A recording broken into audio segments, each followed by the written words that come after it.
श्रीगुरुभ्यो नमः। हरिः ओम। ओम नमः सूर्यः पितामहो व्यासः वसिष्ठो त्रिपराशरः कश्यपो नारदो गार्ग्यः मरीचिर्मुनिरङ्गिराः लोमशः पौलशश्चैव चवनो जवनो भृगुः शवनकोष्टादशश्चेति ज्योतिष्शास्त्रप्रवर्तकाः। नमो ऋषिभ्यः नमो महद्भ्यः। ಪ್ರಿಯ ವೀಕ್ಷಕರೇ, ಭಗವಂತ ಶುಭವನ್ನುಂಟು ಮಾಡಲಿ. ಆತ್ಮೀಯರೇ, ವಿಶೇಷವಾಗಿ ಸೆಪ್ಟೆಂಬರ್ ತಿಂಗಳಲ್ಲಿ ಮಕರ ರಾಶಿಯವರಿಗೆ ಹೇಗಿದೆ ಮಾಸ ಭವಿಷ್ಯ ಎಂಬುದನ್ನು ಗಮನಿಸೋಣ. ನಾವು ಹೇಳುವಂಥದ್ದು ಗೋಚಾರ ಫಲ ಅಂಥೇಳಿ. ಉತ್ತರಾಷಾಢ ನಕ್ಷತ್ರ 2, 3, 4ನೇ ಪಾದ, ಹಾಗೆ ಶ್ರವಣ ನಕ್ಷತ್ರ 1, 2, 3, 4ನೇ ಪಾದ, ಧನಿಷ್ಠಾ ನಕ್ಷತ್ರ 1, 2ನೇ ಪಾದ. ನೀವು ವಿಡಿಯೋ ಮುಗಿವರೆಗೂ ಕೂಡ ನೀವು ನೋಡ್ತಾ ಇರಿ. ನಕ್ಷತ್ರ ಪರಿಹಾರಗಳು ಏನು, ನಕ್ಷತ್ರ ಪರಿಹಾರಗಳನ್ನು ಏನನ್ನು ಮಾಡುವ ಮಾತ್ರದಿಂದ ಹೆಚ್ಚಿನದಾದಂಥ ಲಾಭಾಂಶಗಳಾಗುತ್ತೆ ಎಂಬುದನ್ನು ಕೂಡ ನಾವು ಗಮನಿಸೋಣ.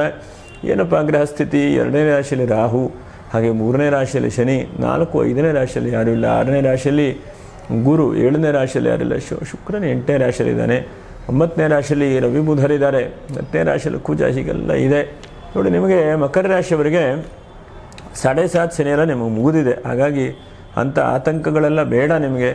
ಆದರೂ ಎಲ್ಲೋ ಒಂದು ಕಡೆಗೆ ಚಿಂತೆ, ಟೆನ್ಷನ್ನು ಬಹಳ ಮುಖ್ಯವಾಗಿ ನಿಮಗೆ ಬರ್ತಾ ಇದೆ ನೋಡಿ. ಈ ಸೆಪ್ಟೆಂಬರ್ ತಿಂಗಳಲ್ಲಿ 6ನೇ ತಾರೀಕಿಗೆ ಅನಂತ ಪದ್ಮನಾಭ ವ್ರತ ಮಾಡುವಂಥದ್ದು, ಹಾಗೆ 7ನೇ ತಾರೀಕಿಗೆ ರಾಹು ಜಯಂತಿ, ಅನಂತನ ಹುಣ್ಣಿಮೆ, ವಿಶೇಷವಾಗಿ ಸುಬ್ರಹ್ಮಣ್ಯನ ದೇವರನ್ನು ಆರಾಧನೆ ಮಾಡುವಂಥದ್ದು. 8ನೇ ತಾರೀಕಿಂದ ಮಹಾಲಯ ಅಮಾವಾಸ್ಯೆ, ಪಿತೃಪಕ್ಷ ಅಂತ ಹೇಳ್ತೇವಲ್ಲ, ಪಿತೃಪಕ್ಷದ ಆರಂಭವಾಗುತ್ತೆ ಪಿತೃಪಕ್ಷ. 10ನೇ ತಾರೀಕಿಗೆ ಸಂಕಷ್ಟರ ಚತುರ್ಥಿ, ಹಾಗೆ 14, 15ನೇ ತಾರೀಕಿಗೆ ಕೃಷ್ಣ ಜಯಂತಿ, 17ನೇ ತಾರೀಕಿಗೆ ವಿಶ್ವಕರ್ಮ ಜಯಂತಿ, 18ನೇ ತಾರೀಕಿಗೆ ದ್ವಾದಶಿ ಇದೆ, ಹಾಗೆ 19ನೇ ತಾರೀಕಿಗೆ ಮಹಾಪ್ರದೋಷ, 21ಕ್ಕೆ ಮಹಾಲಯ ಅಮಾವಾಸ್ಯೆ, ಹೀಗೆಲ್ಲ ಇದೆ. ಅನಂತರದಲ್ಲಿ ಇನ್ನು ಶರನ್ನವರಾತ್ರಿ, ಆ ತಾಯಿಯನ್ನು ಜಗನ್ಮಾತೆಯನ್ನು ವಿಶೇಷವಾಗಿ ಪೂಜೆ ಮಾಡುವಂಥ ಶುಭವಾದಂತಹ ಮುಹೂರ್ತಗಳು ನೋಡಿ. 22ನೇ ತಾರೀಕಿಂದ ಆರಂಭ ಆಗುತ್ತೆ ನವರಾತ್ರಿ. ಹಾಗಾಗಿ ನವರಾತ್ರಿಯಲ್ಲಿ ಎಡೆಬಿಡದೇ ಇದ್ದ ಹಾಗೆ ದೇವಿ ಪ್ರಾರ್ಥನೆ, ನಮಸ್ಕಾರ, ಆರಾಧನೆ ಮಾಡಿ. ದೇವಿ ಆರಾಧನೆ ಬಹಳ ಮುಖ್ಯವಾದಂಥದ್ದು. ಇನ್ನು 29ನೇ ತಾರೀಕಿಗೆ ಸರಸ್ವತಿ ಪೂಜೆ ಮಾಡುವಂಥದ್ದು, 30ನೇ ತಾರೀಕಿಗೆ ದುರ್ಗಾಷ್ಟಮಿ ಇದೆ, 1ನೇ ತಾರೀಕಿಗೆ ಮಹಾನವಮಿ, ಹಾಗೆ 2ನೇ ತಾರೀಕಿಗೆ ವಿಜಯದಶಮಿ, ಅಕ್ಟೋಬರ್ 2ಕ್ಕೆ. ಹೀಗೆಲ್ಲ ಹಬ್ಬ ಹರಿದಿನಗೆ ಎಷ್ಟೊಂದು ತುಂಬಿಕೊಂಡಿದೆ ನೋಡಿ ನಿಮಗೆ ಅವಕಾಶಗಳನ್ನು. ಬಹಳ ಮುಖ್ಯವಾಗಿ ನೀವು ಬಹಳಷ್ಟು ಅವಕಾಶಗಳಿದೆ, 1, 2 ಅಂತಲ್ಲ ಅವಕಾಶಗಳು. ಎಷ್ಟೆಷ್ಟು ಅವಕಾಶಗಳಿದೆ ಅಂತಂದರೆ ನಿಮಗೆಲ್ಲ ಭಗವಂತ ಅವಕಾಶಗಳನ್ನು ಪುನಃ ಕೊಡ್ತಾ ಇದ್ದಾನೆ. ಅವಕಾಶಗಳು ಎಲ್ಲ ಕಡೆಗೂ ಕೂಡ ಅವಕಾಶಗಳೇ ಅವಕಾಶಗಳು ನಿಮಗೆ. ಹಾಗಾಗಿ ಬಿಡಬೇಡಿ. ಎಷ್ಟೆಷ್ಟು ಒಳ್ಳೊಳ್ಳೆ ರೀತಿಯಾದಂಥ ಕೆಲಸ ಕಾರ್ಯಗಳನ್ನು ಮಾಡಲಿಕ್ಕಾಗತ್ತೋ ಅದನ್ನು ಮಾಡಿ. ಇನ್ನು 4ನೇ ತಾರೀಕಿಗೂ ಬಹಳ ಪ್ರಶಸ್ತವಾಗಿದೆ ಪೂಜೆ ಪುನಸ್ಕಾರಗಳನ್ನು ಮಾಡಲಿಕ್ಕೆ. ಅನಂತರದಲ್ಲಿ 29ನೇ ತಾರೀಕು ಕೂಡ ಸರಸ್ವತಿ ಪೂಜೆ ಮಾಡುವಂಥದ್ದು, ಮೂಲ ನಕ್ಷತ್ರ ಇದೆ. ಏನಾದರೂ ಪೂಜೆ ಪುನಸ್ಕಾರಗಳನ್ನು ಮಾಡಿಕೊಳ್ಳಿ.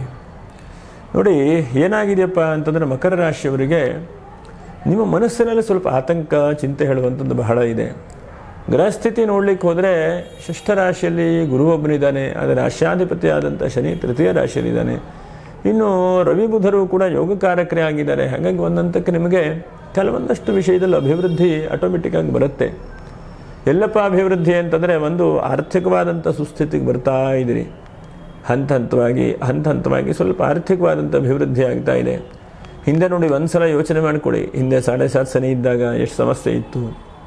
ಕೋರ್ಟು ಕಚೇರಿಯ ಕಿರಿಕಿರಿ, ಅಥವಾ ಪೊಲೀಸ್ ಸ್ಟೇಷನ್ಗೆ ಏನೋ ಒಂದು ಕೇಸ್ ಆಗಿದೆ, ಅಥವಾ ಯಾವುದೋ ಒಂದು ವಾಹನ ನೀವು ಹೋಗ್ತಾ ಇದ್ದರೆ ಹಿಂದ್ಗಡೆ ಬಂದು ಗುದ್ದಿ ಅವರೇ ಕೇಸ್ ಹಾಕಿದ್ದಾರೆ, ಸುಮ್ಮನೆ ಕೋರ್ಟು ಕಚೇರಿಗೆ ಅಲಿತಾ ಇದ್ರಿ. ಆ ದುಃಖವನ್ನು ನಾನು ನೋಡ್ಲಿಕ್ಕೆ ಹೋದರೆ ಇವಾಗ ಭಗವಂತ ಎಷ್ಟು ನಿಮಗೆ ಸುಖಿ ಅಲ್ವಾ.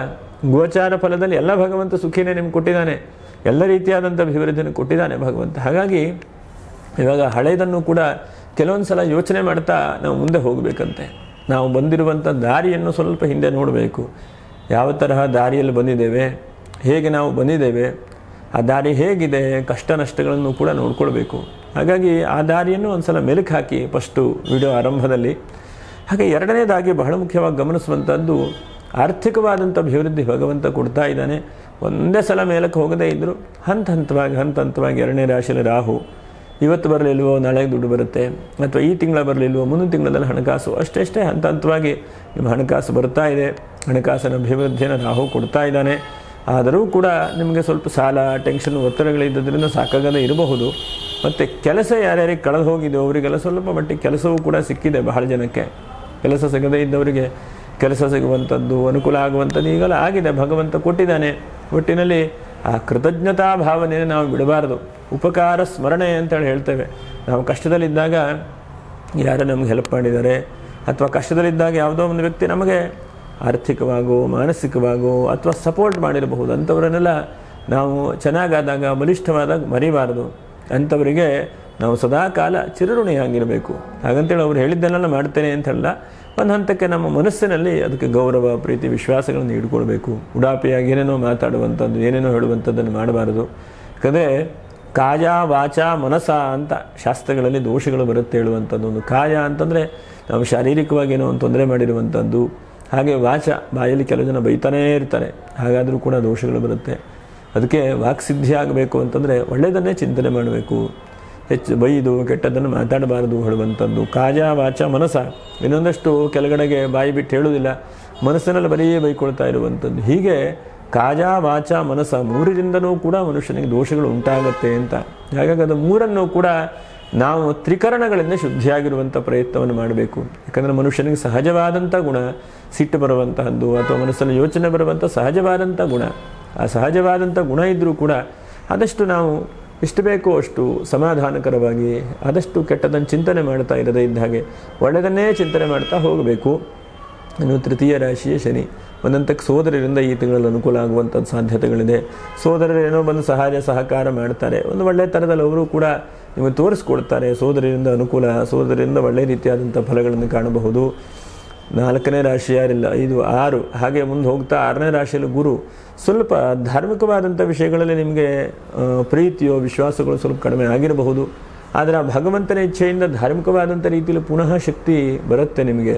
ಕೆಲವೊಂದು ಸಲ ಅಭ್ಯುತ್ಥಾನಂ ಅಧರ್ಮಸ್ಯ ತದಾತ್ಮಾನಂ ಸೃಜಾಮ್ಯಹಂ ಅಂತ ಕೃಷ್ಣ ಹೇಳ್ತಾನೆ. ಯಾವುದೋ ಒಂದು ಸಲ ಅಧರ್ಮಗಳು ಜಾಸ್ತಿ ಆದಾಗ ಧರ್ಮದ ರಕ್ಷಣೆ ಆಗಲಿಕ್ಕೆ ಭಗವಂತನೇ ಬರ್ತಾನಂತೆ. ಹಾಗೆ ಅದೇ ತರಹ ನಿಮಗೂ ಕೂಡ ನಿಮ್ಮ ಮನಸ್ಸಿನಲ್ಲಿ ಕೆಲವೊಂದು ಸಲ ಎಷ್ಟು ಸಲ ದೇವರು ಪೂಜೆ ಮಾಡಿದ್ರು ಏನೂ ಕೆಲಸ ಆಗ್ತಾ ಇಲ್ಲ, ಅಥವಾ ಏನು ಮಾಡಿದ್ರು ನಮ್ಗೆ ಒಳ್ಳೇದಾಗ್ತಾ ಇಲ್ಲ ಅಂತ ಅನಿಸಿದ್ರು ಕೂಡ ಆ ಭಗವಂತನು ಕೊನೆಗೆ ತೇನ ವಿನಾ ತೃಣಮಪಿ ನಚಲತಿ ಅಂತ ಗೊತ್ತಾಯ್ತಾ ಇಲ್ಲ. ನಮಗೆ ಒಂದು ಹುಲ್ಲುಕಡ್ಡಿಯೂ ಕೂಡ ಆಸರೆ ಆಗುತ್ತೆ. ಮುಳುಗುವವನಿಗೆ ಹುಲ್ಲುಕಡ್ಡಿ ಆಸರೆ ಹೇಳುವ ಹಾಗೆ ಎಲ್ಲೋ ಒಂದು ಸಣ್ಣ ಸಣ್ಣ ರೀತಿಯಾಗೂ ಕೂಡ ಅನುಕೂಲತೆಗಳಾಗುತ್ತೆ. ಒಂದು 2,000 ರೂಪಾಯಿ ಯಾರಿಗೋ ಕೊಡಬೇಕಿತ್ತು, ದುಡ್ಡು ಇರಲಿಲ್ಲ. ಸಂಜೆ ಅಷ್ಟೊತ್ತಿಗೆ ಯಾರೋ ಒಬ್ಬರು ಬಂದು ಹಳೆಯ ದುಡ್ಡು ಕೊಟ್ಬಿಟ್ರಪ್ಪ, ನಾನೇ ಕೇಳಲಿಲ್ಲ, ಅವರಾಗೆ ತಂದು ಕೊಟ್ಟರು. ಹೀಗೆ ಆ ಭಗವಂತನಿಗೆ ಎಲ್ಲವೂ ಕೂಡ ಲೆಕ್ಕಾಚಾರ ಇರುತ್ತೆ. ನಮಗೆಲ್ಲ ಮರ್ತೋಗಿರ್ಬೋದು, ಅಥವಾ ಇವತ್ತಿನ ದಿವಸ ಮೊಬೈಲ್ ಬಂದ ಮೇಲೆ ನನಗೆ ಏನಾಗಿದೆ ಅಂತಂದ್ರೆ ಮನುಷ್ಯನಿಗೆ ಎಲ್ಲ ಚಿಂತೆ ಮರೆತು ಹೋಗಿಬಿಟ್ಟಿದೆ. ಆದರೆ ಆ ಭಗವಂತನಿಗೆ ಎಲ್ಲ ಲೆಕ್ಕಾಚಾರವೂ ಕೂಡ ಇರುತ್ತೆ. ಹಾಗಾಗಿ ಆ ಭಗವಂತನ ನಾಮಸ್ಮರಣೆ ಒಳ್ಳೆಯದಿದ್ದಾಗೂ ಮಾಡಬೇಕು, ದುಃಖ ಇದ್ದಾಗ ಮಾಡಬೇಕು, ಹಾಗೆ ತೊಂದರೆ ಆದಾಗೂ ಕೂಡ ಮಾಡಬೇಕು. ನಾವು ಸಂಕಟ ಬಂದಾಗ ವೆಂಕಟರಮಣ ಅಂತೇಳಿ ಮಾಡಬಾರ್ದು. ಯಾವಾಗ ಕೂಡ ನಿರಂತರವಾಗಿ ಭಗವಂತನ ಆರಾಧನೆ ಮಾಡ್ತಾ ಇರಬೇಕು. 6ಥ ಸ್ಥಾನದ ಗುರು ಸ್ವಲ್ಪ ಶತ್ರುಗಳು ಸ್ವಲ್ಪ ದೂರ ಆಗುವಂಥದ್ದು, ಅಥವಾ ನಿಮ್ಮ ಮೇಲಧಿಕಾರಿಗಳಿಂದ ಸ್ವಲ್ಪ ಕಿರಿಕಿರಿ ಆಗ್ತಾ ಇದೆ, ಅಥವಾ ಟೆನ್ಷನ್ ಆಗ್ತಾ ಇದೆ, ಒತ್ತಡಗಳಾಗ್ತಾ ಇದೆ ಅಂತಂದರೆ ಆ ಮೇಲಧಿಕಾರಿಗಳಿಂದ ಸ್ವಲ್ಪ ಒಳ್ಳೆಯದಾಗುವಂಥ ಪ್ರಯತ್ನಗಳಾಗಬಹುದು. ಎಷ್ಟೋ ಸಲ ಮೇಲಧಿಕಾರಿಗಳೇ ಕಿರಿಕಿರಿ ಮಾಡ್ತಾರೆ, ಸಮಾಧಾನ ಇಲ್ಲ, ನೆಮ್ಮದಿ ಇಲ್ಲ, ಮನಸ್ಸಿಗೆಲ್ಲ ಏರುಪೇರು ಚಿಂತೆ ಆಗ್ತಾ ಇರುತ್ತೆ. ಹಾಗಾಗಿ ಅಂಥ ಏರುಪೇರು ಚಿಂತೆಗಳನ್ನೆಲ್ಲ ಭಗವಂತ ದೂರ ಮಾಡ್ತಾನೆ. ಮೇಲಧಿಕಾರಿಗಳು ಕೂಡ ಸಹಾಯ ಮಾಡ್ತಾರೆ. ಮತ್ತು ವ್ರಣ ಏನಾದರೂ ಕಾಯಿಲೆ ಕಸಾಯ ತೊಂದರೆಗಳಿದ್ದಂಥವರು ಸ್ವಲ್ಪ ಮೂಳೆನೋ ಇದೆಯಪ್ಪ, ಏನಪ್ಪ ಆಪರೇಷನ್ ಮಾಡಬೇಕೋ ಏನೋ, ಹೀಗೆಲ್ಲ ಇಂತಹ ಪರಿಸ್ಥಿತಿ ಇದ್ದರೆ ಅದಾದರೂ ಸ್ವಲ್ಪ ದೂರ ಆಗುತ್ತೆ, ಅಂದರೆ ಒಳ್ಳೆಯ ಥರದಲ್ಲಿ ಆಗುತ್ತೆ ಹೇಳುವಂಥ ಉದ್ದೇಶ. ಅನಂತರದ 8ಮ ರಾಶಿಯಲ್ಲಿ ಶುಕ್ರ ಮತ್ತು ಕೇತು ಇದ್ದಾನೆ. ಒಂದು 5-6 ವಿಷಯದಲ್ಲಿ ಈ ರಾಶಿಯವರು ಜಾಗೃತೆ ವಹಿಸಬೇಕು. 1ನೇದಾದಪ್ಪ ಏನು ಜಾಗ್ರತೆ ಅಂತಂದರೆ ಎಷ್ಟು ಸಾಧ್ಯ ಆಗುತ್ತೋ ಅಷ್ಟು ಹಣಕಾಸನ್ನು ಹಿಡಿತದಲ್ಲಿ ಇಟ್ಕೊಳ್ಳಿ. ಖರ್ಚು ಮಾಡುವಾಗ ಸ್ವಲ್ಪ ಹಿಡಿತದಲ್ಲಿ ಇಟ್ಕೊಳ್ಳಿ. ಅನಂತರ ಇನ್ವೆಸ್ಟ್ಮೆಂಟ್ ಮಾಡುವಾಗ ನೋಡ್ಕೊಂಡು ಮಾಡಿ. ಎಲ್ಲೋ ಒಂದು ಕಡೆಗೆ ಹೋಗಿ ದುಡ್ಡನ್ನು ತಗಲು ಹಾಕ್ಕೊಳ್ಳಿಕ್ಕೆ ಹೋಗಬೇಡಿ, ಲಾಕ್ ಆಗಿಬಿಡ್ತೀರಿ. ಹಾಗಾಗಿ ಬಹಳ ಮುಖ್ಯವಾಗಿ ಕಷ್ಟ ಅನುಭವಿಸಿದಿರಿ, ಈಗೇನೋ ಸ್ವಲ್ಪ ದುಡ್ಡು ಕಾಸು ಬರಲಿಕ್ಕೆ ಶುರುವಾಗಿದೆ, ಹಿಂಗೆ ಹೋಗಿ ಮತ್ತೆ ತೊಂದರೆಗೆ ಸಿಲುಕಾಕೊಳ್ಳುವಂಥ ಪ್ರಯತ್ನವನ್ನು ಮಾಡ. ಹಣಕಾಸಿನ ವಿಷಯದಲ್ಲಿ ಬಹಳ ಜಾಗ್ರತೆ ವಹಿಸ್ಕೊಳ್ಬೇಕು. ಮತ್ತು ಗೃಹಿಣಿಯರು ಬೆಂಕಿ ಮತ್ತು ನೀರಿನ ವಿಷಯದಲ್ಲಿ ಸ್ವಲ್ಪ ಜಾಗ್ರತೆ ವಹಿಸ್ಕೊಳ್ಬೇಕು. ಏನೋ ಇದ್ದಕ್ಕಿದ್ದ ಹಾಗೆ ಇವತ್ತಿನ ದಿವಸ ಹೇಗಾಗಿದೆ ಅಂತ ಧಾರಾವಾಹಿ ನೋಡ್ತಾ ಇದ್ದರೆ ಸಂಜೆ ಆದದ್ದು ಗೊತ್ತಾಗಲ್ಲ, ಬೆಳಗ್ಗೆ ಆದದ್ದು ಗೊತ್ತಾಗೋದಿಲ್ಲ. ಹಾಗಾಗಿ ಆವಾಗ ಸಮಯಕ್ಕೆ ಏನೇನು ಕೆಲಸ ಮಾಡಬೇಕು ಅದನ್ನು ಗಮನಿಸ್ತಾ ಅದನ್ನು ನೋಡ್ತಾ ಹೋಗಬೇಕು. ನೋಡಿ, ಹಿಂದಿನ ಕಾಲದಲ್ಲೆಲ್ಲ ಯಾವುದೋ ನಮಗೆ ಗೊತ್ತಿದ್ದ ಹಾಗೆ ಅಂತಹ ಇಂಟರ್ನೆಟ್ ಆಗಲಿ ಟಿ ವಿ ಆಗಲಿ ಮೊಬೈಲ್ ಆಗಲಿ ಅಷ್ಟೆಲ್ಲ ಇರಲಿಲ್ಲ. ಆವಾಗ ಫೇಸ್ಬುಕ್ಕು ಅಂತಲೇ ಗೊತ್ತಿರಲಿಲ್ಲ. ಇವಾಗನಕ ಬರೀ ಫೇಸ್ಬುಕ್ಕು ಇವು. ಆದರೆ ಎಷ್ಟು ಬೇಕೋ ಅಷ್ಟು ನಮಗೆ ಒಳ್ಳೆಯ ವಿಷಯಗಳು ಆನೋಭದ್ರಾ ಕೃತಭೋಜಂತು ವಿಶ್ವತಃ. ಆನೋಭದ್ರಾ ಇಂಟರ್ನೆಟ್ ಆನ್ ಯಾವಾಗ ಬೇಕೋ ಆವಾಗ ಆನ್ ಮಾಡಿ ಇಟ್ಕೊಂಡಿರಬೇಕು. ಯಾವಾಗೂ ಇಂಟರ್ನೆಟ್ಟೇ ಆನ್ ಮಾಡ್ಕೊಂಡಿರುವಂಥ ಪ್ರಯತ್ನ ಮಾಡಬಾರ್ದು, ಸಮಯ ಹೋಗಿಬಿಡುತ್ತೆ. ಹಾಗಾಗಿ ಕಾಲೋ ಗಚ್ಚತಿ ಧೀಮತಾಂ ಧೀ ಅಂದ್ರೇನು, ಆ ನಮ್ಮ ಬುದ್ಧಿಶಕ್ತಿಯನ್ನು ನಾವು ಜಾಗ್ರತೆಯಲ್ಲಿ ಇಟ್ಕೊಂಡಿರಬೇಕು. ಯಾವ್ದು ಎಷ್ಟಕ್ಕೆ ಬೇಕೋ ಅಷ್ಟಕ್ಕೆ ಬೇಕು.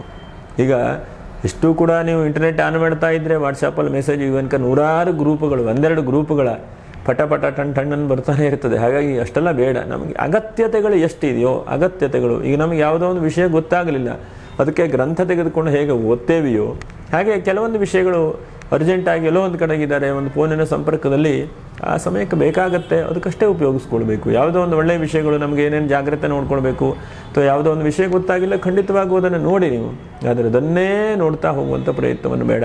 ಯಾಕಂದರೆ ನಮಗೇನಾಗುತ್ತೆ, ಕೊನೆಗೆ ಸಂಬಂಧಗಳು ದೂರ ಆಗುತ್ತೆ, ಜನರು ದೂರ ಆಗ್ತಾರೆ, ಹೀಗೆಲ್ಲ ನಮ್ಮ ಜೀವನದಲ್ಲಿ ಬಹಳಷ್ಟು ದೂರ ಆಗ್ತಾ ಹೋಗ್ಬಿಡುತ್ತೆ. ಈಗ ಆಲ್ರೆಡಿ ಮುಂಚೆ ಇದ್ದಾಗಿಲ್ಲ, ಮನುಷ್ಯನ ಮನಸ್ಥಿತಿ ಒಂಥರ ಬೇರೆ ಥರ ಆಗ್ತಾ ಇದೆ. ಈಗ ನೀವು ಬಹಳಷ್ಟು ಗಮನಿಸಿ ನೋಡಿ ನೀವು. ಹಾಗಾಗಿ ಎಷ್ಟಾಗುತ್ತೋ ಅಷ್ಟು ಆ ಸಂಬಂಧಗಳಿಗೆ ಬೆಲೆ ಕೊಡೋದೇ ಕಡಿಮೆ ಆಗಿದೆ. ನಮ್ಮ ರಿಲೇಷನ್ ಯಾರು, ಅಕ್ಕಪಕ್ಕದವ್ರು ಯಾರು, ನಮಗೆ ಗೊತ್ತಿದ್ದವ್ರು ಯಾರು, ಸೋದರ ಮಾವ ಯಾರು, ಕುಟುಂಬದವ್ರು ಯಾರು, ಅತ್ತೆ ಯಾರು, ಹೀಗೆಲ್ಲ ಮರೆತು ಹೋಗಿಬಿಟ್ಟಿದೆ. ಆದರೆ ನಮ್ಮವರನ್ನು ನಾವು ಜಾಸ್ತಿ ಗಮನಿಸ್ತಾ ಅದಷ್ಟು ಉಳಿಸ್ಕೊಳ್ಳಿಸುವಂಥ ಪ್ರಯತ್ನವನ್ನು ಕೂಡ ಮಾಡಬೇಕು. ಇನ್ನು ಶುಕ್ರನಿಂದ ಇನ್ನೊಂದು ಚಿಂತನೆ ಏನಪ್ಪ ಅಂತಂದರೆ, ಏನೋ ಒಂದು ವಸ್ತ್ರ ತೆಗೆದುಕೊಂಡ್ಬರ್ತೇವೆ, ಆ ವಸ್ತ್ರವನ್ನು ಶುದ್ಧವಾಗಿ ಇದೆಯಾ ಅಂತ ನೋಡ್ಕೊಂಡು ತಗೊಂಬನ್ನಿ. ಕೊನೆಗೆ ತೆಗೆದುಕೊಂಬಂದು ಬಿಡಿಸಿದ ಮೇಲೆ ಏನೂ ಮಾಡಲಿಕ್ಕಾಗೋದಿಲ್ಲ. ಹಾಗಾಗಿ ವಸ್ತ್ರದ ವಿಷಯದಲ್ಲಿ ಮತ್ತೆ ಸ್ವಲ್ಪ ಕಳೆದು ಹೋಗುವಂಥ ಸಾಧ್ಯತೆಗಳಿದೆ ಈ ತಿಂಗಳಲ್ಲಿ. ಅಷ್ಟಮದಲ್ಲಿ ಶುಕ್ರ ಬಂದರೆ ಏನಾದ್ರು ಕಳೆದು ಹೋಗುವಂಥದ್ದು, ಬೆಳ್ಳಿ ಬಂಗಾರ, ಮೊಬೈಲು, ಪರ್ಸು, ಹೀಗೆಲ್ಲ ಸ್ವಲ್ಪ ಜಾಗ್ರತೆ ವಹಿಸ್ಕೊಳ್ಳಿ. ಸ್ವಲ್ಪ ಚೋರ ಭಯ, ಎಲ್ಲೋ ಒಂದು ಕಡೆ ಹೋಗ್ತಾ ಇರ್ತೇವೆ, ಮಾರ್ಕೆಟಿಗೆ ಹೋಗ್ತಾ ಇರ್ತೇವೆ, ಹೂವನ್ನು ತಗೊಂಬರ್ಬೇಕು, ಒಂದು ಜೋಬಲ್ಲಿ 1,000 ಅಥವಾ 500-2,000 ಇಟ್ಕೊಂಡಿರ್ತೇವೆ, ಅದೆಲ್ಲ ಕಾಣೆಯಾಗೋಗ್ಬಿಡುತ್ತೆ. ಕೊನೆಗೆ ಅಷ್ಟೊತ್ತಿಗೆ ಗಲಭೆಲಿ ಆದರೆ ಏನು ಮಾಡಲಿಕ್ಕಾಗತ್ತೆ? ಅದನ್ನು ಜಾಗ್ರತೆ ಇಟ್ಕೊಳ್ಳುವಂಥ ಪ್ರಯತ್ನ ಬಹಳ ಮುಖ್ಯವಾದಂಥದ್ದು. ಏನೇ ಮಾಡಿ ಅದನ್ನು ನಾವು ಹತೋಟಿಯಲ್ಲಿ ಇಟ್ಕೊಂಡ್ರೆ ಬಹಳ ಒಳ್ಳೆಯದಾದಂಥದ್ದು. ಮತ್ತು ತಂದೆ ತಾಯಿಯವರ ಆರೋಗ್ಯದ ವಿಷಯದಲ್ಲಿ ಈ ತಿಂಗಳಲ್ಲಿ ಸ್ವಲ್ಪ ಜಾಗ್ರತೆ. ಎಷ್ಟೋ ಸಲ ತಂದೆ ತಾಯಿ ಬಗ್ಗೆ ನೋಡೋದಿಲ್ಲ, ಹಿರಿಯರ ಬಗ್ಗೆ ನೋಡೋದಿಲ್ಲ, ಅವರಾಯಿತು ಅವ್ರ ಕೆಲಸ ಆಯಿತು, ಹಾಗಲ್ಲ. ನಮ್ಮದಾದಂತಹ ಜವಾಬ್ದಾರಿಗಳು ಏನಿದೆ ನೋಡಿ, ಅದು ಬಹಳ ಮುಖ್ಯವಾಗಿ ಗಮನಿಸಬೇಕು. ನಮ್ಮದಾದಂತಹ ಜವಾಬ್ದಾರಿಗಳು, ನಮ್ಮದಾದಂಥ ಕೆಲಸಗಳು, ಅದನ್ನೆಲ್ಲ ನಾವು ಬಿಡಬಾರ್ದು. ಅದನ್ನು ಕರೆಕ್ಟಾಗಿ ನೋಡ್ತಾ, ಕರೆಕ್ಟಾಗಿ ಮಾಡ್ತಾ, ನಾವು ಹೇಗೆ ಮಾಡಿದ್ರೆ ಹೇಗಾಗುತ್ತೆ ಎಂಬುದನ್ನು ಕೂಡ ನಾವು ಗಮನಿಸ್ತಾ ಅಂತಹ ವಿಷಯದಲ್ಲೇ ಮುನ್ನುಗ್ತಾ ಹೋಗಬೇಕು. ಎಷ್ಟೋ ಸಲ ನಾವು ನೋಡೋದೇ ಇಲ್ಲ, ನಮ್ಮ ಕೆಲಸವೇ ಏನಪ್ಪ, ನಮ್ಮ ಕೆಲಸ ಆಯಿತು, ನಾವಾಯಿತು, ಹಾಗಲ್ಲ. ಕೆಲವೊಂದು ನಮ್ಮ ಕರ್ತವ್ಯ ಏನಿದೆ ಅದನ್ನು ಮಾಡುವಂಥ ಪ್ರಯತ್ನವನ್ನು ಮಾಡಬೇಕು. ಭೂಮಿ ವ್ಯವಹಾರ ಮಾಡೋರು ಹೆಚ್ಚಿನದಾದಂಥ ಲಾಭಾಂಶಗಳನ್ನು ಕೂಡ ಕಾಣಬಹುದು. ಮತ್ತು ಅನಿರೀಕ್ಷಿತವಾಗಿ ಸ್ವಲ್ಪ ಕೆಲಸ ಕಾರ್ಯ ಕಳ್ಕೊಂಡವರಿಗೆ ಕೆಲಸ ಕಾರ್ಯ ಕಡಿಬಹುದು. ಹಿಂದೆ ಕೆಲಸದಲ್ಲಿದ್ದರೆ 2 ವರ್ಷದಿಂದ ಕೆಲಸ ಬಿಟ್ಟರೆ ಏನಾಯಿತು ಅಂತೇಳಿ ಚಿಂತೆ ಮಾಡೋದು ಬೇಡ. ಆ ಭಗವಂತನ ಇಚ್ಛೆಯಿಂದ ಎಲ್ಲೋ ಒಂದು ಕಡೆ ಕೆಲಸ ಕರೆಯುವಂಥದ್ದು, ಎಲ್ಲೋ ಒಂದು ಕಡೆ ಸೇರಿಸ್ಕೊಳ್ಳುವಂಥ ಪ್ರಯತ್ನಗಳಾಗಬಹುದು. ಒಳ್ಳೆಯ ಮನಸ್ಥಿತಿಯಿಂದ ಪ್ರಯತ್ನವನ್ನು ಮಾಡ್ತಾ ಹೋಗಬೇಕು. ಎಷ್ಟೋ ಸಲ ಅಲ್ಲೂ ಕೆಲಸ ಇಲ್ಲ, ಇಲ್ಲೂ ಕೆಲಸ ಇಲ್ಲ, ಏನು ಮಾಡಬೇಕು ಅಂತಂದು ನೀವೇ ಒಂದು ಕೆಲಸ ಹುಟ್ಟಾಕಿ ನೀವು. ಯಾಕಂದರೆ ನೀವು ಭಗವಂತ ಬುದ್ಧಿ ಕೊಟ್ಟಿದ್ದಾನಲ್ವ, ಬುದ್ಧಿ ಕರ್ಮಾನುಸಾರಣೆ ಒಳ್ಳೊಳ್ಳೆ ಕೆಲಸಗಳನ್ನು, ಒಳ್ಳೊಳ್ಳೆ ಕರ್ಮವನ್ನು ಮಾಡಿದರೆ ಆ ಒಳ್ಳೊಳ್ಳೆ ಬುದ್ಧಿಗಳು ಪ್ರಚೋದನೆ ಆಗ್ತದೆ ನಮಗೆ. ಧಿಯೋಯೋನಃ ಪ್ರಚೋದಯತೆ, ಒಳ್ಳೆ ಬುದ್ಧಿಶಕ್ತಿ ನಮಗೆ ಪ್ರಚೋದನೆ ಆಗುತ್ತೆ. ಅದಕ್ಕೆ ಹಿರಿಯರು ಹೇಳಿದ್ರು, ಒಳ್ಳೇದು ಮಾತಾಡಪ್ಪ, ಒಳ್ಳೆ ಕೆಲಸದ ಬಗ್ಗೆ ಚಿಂತನೆ ಮಾಡಪ್ಪ, ಒಳ್ಳೆ ಕೆಲಸದ ಬಗ್ಗೆ ಹೋಗಪ್ಪ. ಆವಾಗ ನೀವು ಬೇರೆ ಹತ್ರ ಸಂಬಳ ಕೊಡಿ, ಅಥವಾ ನನಗೆ 10,000, 20,000, 50,000 ಕೊಡಿ ಅಂತೇಳಿ ಕೇಳ್ತಾ ಹೋಗಬೇಕಾಗೋದಿಲ್ಲ. ನೀವೇ ಒಂದು ಉದ್ಯೋಗ ಸೃಷ್ಟಿ ಮಾಡುವಂಥ ಒಂದು ಶಕ್ತಿ ಇದೆ. ಮಕರ ರಾಶಿ ಅಂತಂದರೆ ಮೃಗಶ್ಚನಕರೋ ಮೃಗರೋ ಮೃಗಾಸ್ಯ ಗೊತ್ತಾಯ್ತಾ. ಮಕರ ರಾಶಿ ಸುಲಭವಾದಂಥ ರಾಶಿಯಲ್ಲ, ನಿಮ್ಮ ರಾಶಿ ಅಷ್ಟು ಬಲಿಷ್ಠವಾದಂಥ ರಾಶಿ. ಹಾಗಾಗಿ ನೀವೇ ಸೃಷ್ಟಿ ಮಾಡಬಹುದು, ನೀವೇ ಅದನ್ನು ಹುಟ್ಟಾಕಬಹುದು, ನೀವೇ ಬೆಳೆಸಬಹುದು.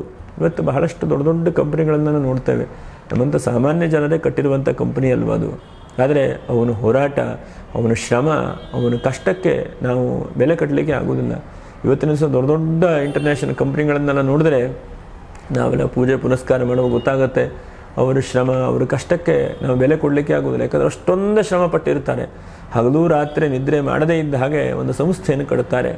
ಅದಕ್ಕೆ ನಮ್ಮವ್ರು ಹೇಳ್ತಾ ಇದ್ರು, ಒಂದು ಬಿಸ್ನೆಸ್ಸನ್ನು ಶುರು ಮಾಡಬೇಕು ಅಂತಂದರೆ ಅದರಲ್ಲಿ ಹಗಲು ರಾತ್ರಿ ಅಲ್ಲೇ ಇರಬೇಕಂತೆ. ಬೇರೆ ಕಡೆಗಿಂದ ಆ ಬಿಸ್ನೆಸ್ ಮಾಡ್ತಾನೆ ಅಂದರೆ ಮಾಡಲಿಕ್ಕಾಗೋದಿಲ್ಲ. ಅಲ್ಲೇ ಕೂತ್ಕೊಂಡು ಅಲ್ಲೇ ನೋಡಿ ಸದಾ ಕಾಲ ಇರಬೇಕು. ಕೆಲಸಗಾರ ಬರೋಕ್ಕಿಂತ ಮುಂಚೆನೇ ಓನರ್ ಹೋಗಲು ಕೂತ್ಕೊಳ್ಬೇಕು. ಯಾಕಂದರೆ ಓನರ್ ಇದ್ದರೆ ಕೆಲಸ ಮಾಡ್ತಾರೆ, ಇಲ್ಲ ಕೆಲಸ ಮಾಡೋದಿಲ್ಲ. ಇಂತಹ ಒಂದು ಪರಿಸ್ಥಿತಿ ಕಾಲ ಇದೆ. ಒಟ್ಟಿನಲ್ಲಿ ನೀವೇ ಒಂದು ಹುಟ್ಟಾಕಿ, ನೀವೇ ಒಂದು ಜೊತೆಗೆ ಬಿಸ್ನೆಸ್ಸನ್ನು ಕೂಡ ಶುರು ಮಾಡುವಂಥ ಪ್ರಯತ್ನವನ್ನು ಮಾಡಿ. ತಕ್ಕ ಮಟ್ಟಿಗೆ ಗ್ರಹಸ್ಥಿತಿ ನಿಮಗೆ ಬಲವಾಗೇ ಇದೆ, ಏನೋ ಇಲ್ಲ, ಏನೋ ಆಗೋದಿಲ್ಲ ಅಂತೇನಿಲ್ಲ. ಅಗತ್ಯ ಹೇಳುವಂಥ ಮನಸ್ಥಿತಿಯನ್ನು ಇಟ್ಕೊಂಡು ಪ್ರಯತ್ನವನ್ನು ಮಾಡಿ. ವಿದ್ಯಾರ್ಥಿಗಳು ಸ್ವಲ್ಪ ಜಾಗ್ರತೆ ವಹಿಸ್ಕೊಳ್ಬೇಕು. ಚೆನ್ನಾಗಿ ಓದಿ. ಎಷ್ಟೋ ಸಲ ಚೆನ್ನಾಗಿ ಓದೋದೇ ಇಲ್ಲ, ವಿದ್ಯಾಭ್ಯಾಸವೇ ಚೆನ್ನಾಗಿ ಮಾಡೋದಿಲ್ಲ. ಬೇರೆ ಬೇರೆ ಟೈಮೆಲ್ಲ ಸ್ಪೆಂಡ್ ಮಾಡಿ ಕೊನೆಗೆ ಇನ್ನೇನು ಎಕ್ಸಾಮ್ ಇದ್ದಾಗ 10 ದಿವಸ ಇದ್ದಾಗ ಒದ್ದಾಟ, ಆವಾಗ ಓದಿದ್ರೆ ಟೈಮ್ ಇಲ್ಲ, ಊಟಕ್ಕೂ ಬರೋದಿಲ್ಲ, ತಿಂಡಿಗೂ ಬರೋದಿಲ್ಲ, ಬರೀ ಓದ್ತಾ ಕೂತ್ಕೊಳ್ಳೋದು. ಹೀಗಾಗಬಾರದು. ಆ ಸಮಯವನ್ನು ಹಾಳು ಮಾಡಿಕೊಳ್ಳದೆ ಇದ್ದ ಹಾಗೆ ಪ್ರಯತ್ನವನ್ನು ಮಾಡಿ. ಇನ್ನು ನಕ್ಷತ್ರ ಪರಿಹಾರಗಳು ಏನು ಎಂಬುದನ್ನು ಗಮನಿಸೋಣ. ಉತ್ತರಾಷಾಢ ನಕ್ಷತ್ರ 2, 3, 4ನೇ ಪಾದ. ನೀವು ಮರೆಯದೇ ಇದ್ದ ಹಾಗೆ 7ನೇ ತಾರೀಕಿಗೆ ಹುಣ್ಣಿಮೆ ಇದೆ.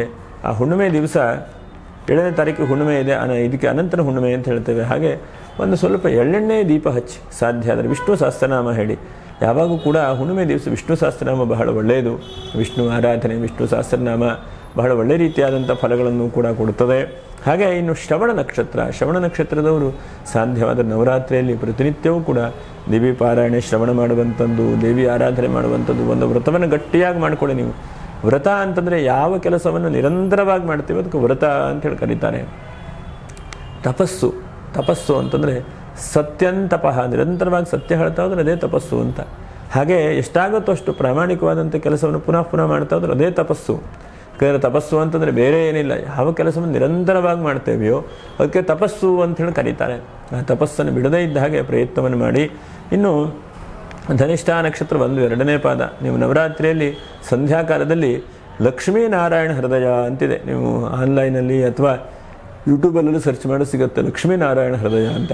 ಅಂತಹ ಲಕ್ಷ್ಮೀನಾರಾಯಣ ಹೃದಯವನ್ನು ತಪ್ಪದೇ ಶ್ರವಣ ಮಾಡಿ, ಕೇಳಿ, ಅದನ್ನು ಪುನಃ ಪಠನೆ ಮಾಡ್ತಾ ಬನ್ನಿ. ಲಕ್ಷ್ಮೀನಾರಾಯಣ ದೇವತಾನುಗ್ರಹದಿಂದ ಶುಭವಾಗಲಿ.